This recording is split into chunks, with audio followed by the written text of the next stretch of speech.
नमस्कार. आजच्या व्हिडिओमध्ये आपण पारंपरिक मालवणी पद्धतीने बांगड्याचं तिखलं कसं करायचं ते बघणार आहोत. तुम्ही नेहमी बांगडा फ्राय खाता, बांगड्याची कढी खाता, पण थोडासा हा वेगळा बांगड्याचा प्रकार आहे. झिरो ऑइल प्रोसेसने मी ही डिश केलेली आहे. एक थेंबर सुद्धा तेल वापरलेलं नाही आहे. एकदम पारंपरिक पद्धत आहे. कुठलाही मसाला मी इथं वापरलेला नाही आहे. तर त्याच्यासाठी मी ह्या 4 काश्मीरी मिरच्या आणि 4 गुंटूर मिरच्या ज्या तिखट असतात त्या मी स्वच्छ धुवून पाण्यामध्ये भिजत ठेवलेल्या. त्याच्यासोबत 1 चमचा धणे पण घातलेले आहेत आणि ह्यांची मी आता मिक्सरमध्ये एकदम बारीक पेस्ट करून घेणार आहे. मिक्सरमध्ये काढून घेतलेला आहे. सोबत मी अर्धा कांदा आहे तो उभा चिरून घातलेला आहे. 4 लसणाच्या पाकळ्या घातलेल्या आहेत आणि याच्यामध्ये थोडं पाणी घालून मी याची मस्त अशी बारीक पेस्ट करून घेणार आहे. आता मिरच्यांची क्वांटिटी तुमच्या आवडीनुसार कमी जास्त ठेवू शकता. मस्त लाल भडक कलर येतो जर तुम्ही इथं काश्मीरी मिरच्या जास्त वापरल्या तर. आणि तिखट हवं असेल तर गुंटूरच्या मिरच्यांचं प्रमाण तुम्हाला जास्त करायचं आहे. आता याच्यामध्ये मी हे ओलं खोबरं घालणार आहे 1 कपभर. तर काय काय जणांना बांगड्याचं तिखलं म्हटल्यानंतर खोबऱ्याचं प्रमाण कमी लागतं, फक्त मसाला जास्त लागतो. तर आपल्या आवडीनुसार इथं खोबऱ्याची क्वांटिटी तुम्हाला ॲड करायची आहे. तर मी इथं 1 कप खोबरं घातलेलं आहे ओलं आणि नंतर मग याच्यामध्ये पाणी घालून पुन्हा मी याची मस्त अशी बारीक अशी पेस्ट करून घेतलेली आहे.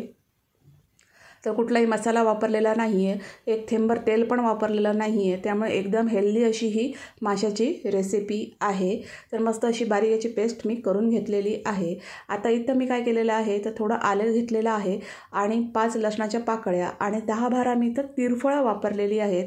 तर याचा मी असा जाडा भरडा ठेचा करून घेणार आहे. तर हा ठेचा ॲड केल्यामुळे ह्या तिखल्याची चव आहे ती खूप अप्रतिम लागते. नक्की आवर्जून हा ठेचा असं जर तिखलं करत असाल तर वापरा. तर एक मातीचं भांडं घेतलेलं आहे. एकदम ट्रॅडिशनल पद्धतीने मी हे तिखलं करणार आहे. तर सगळी जी पेस्ट आहे ती आता ह्या मातीच्या भांड्यामध्ये आपल्याला काढून घ्यायची आहे. पण पाणी जास्त वापरायचं नाही आहे, थोडंसं थपथपीत असंच आपल्याला हे तिखलं ठेवायचं आहे. तर मिक्सरच्या जारमध्ये पण जे राहिलेलं खोबरं आहे त्याच्यात मी थोडंसं पाणी घालून याच्यामध्ये ॲड केलेलं आहे. हे बघा. नंतर याच्यामध्ये 10-12 कोकम घालायचे आहेत, कोकमच्या पाकळ्या. याने काय होतं टेस्ट खूप छान येते. कोकमच्या पाकळ्या आवर्जून वापरा. आणि नंतर मग जो मगाशी आपण ठेचा करून ठेवलेला आहे तर तो इथं मी ॲड केलेला आहे. आणि नंतर मग याच्यामध्ये आपल्याला मीठ घालायचं आहे. तर माशाच्या ज्या डिश असतात त्याच्यामध्ये मिठाचं प्रमाण थोडंसं जास्त असतं. आणि नंतर हे आहेत ते बांगडे. तर जवळजवळ हे अर्धा किलो बांगडे आहेत. छोटे बांगडे आहेत. छोट्या बांगड्यांचं तिखलं खूप छान होतं. मोठ्या बांगड्यांचं पण होतं, पण छोट्या बांगड्याच्या तिखल्याला टेस्ट खूप छान येते. तर ते मी असे बांगडे शॉपमधून आणतानाच व्यवस्थित साफ करून आणले, घरी आणून स्वच्छ धुतले आणि इथं वापरलेले आहेत. आणि आता ह्या पेस्ट आपण जो मसाला तयार केला त्याच्यामध्ये हे जे बांगडे आहेत ते व्यवस्थित मिक्स करून घ्यायचे आहेत. पूर्वीच्या काळी मालवण या भागामध्ये अशाच प्रकारे फिशच्या रेसिपी किंवा फिशची कढी किंवा तिखलं हे केलं जायचं. सगळं अगोदर मिक्स करून नंतरच हे चुलीवर ठेवलं जायचं भांडं. तर अगदी तशाच ट्रॅडिशनल पद्धतीने मी हे केलेलं आहे. तर सगळं असं छान अगदी मिक्स करून घ्यायचं. हे बघा. आणि नंतर मग हे भांडं जे आहे ते आपल्याला गॅसवर ठेवायचं आहे. तर एकदम मस्त अशी ट्रॅडिशनल आणि मस्त अशी ही डिश आहे फिशची.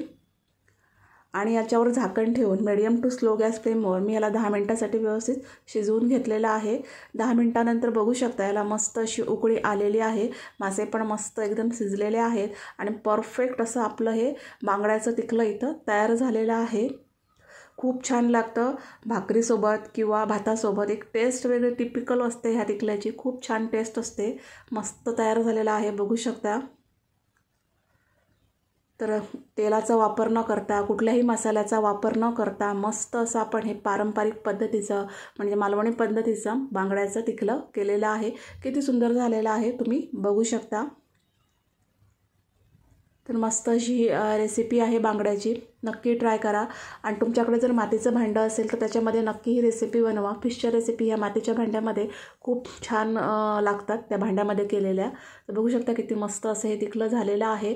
भातासोबत किंवा भाकरीसोबत तुम्ही हे मस्त असं तिखलं खाऊ शकता. टेस्ट खूप छान येते. तर व्हिडिओ कसा वाटला ते कमेंट्समध्ये मला नक्की सांगा. जर व्हिडिओ आवडला असेल तर लाईक करा, शेअर करा, माझ्या चॅनलला सबस्क्राईब करा. थँक्यू.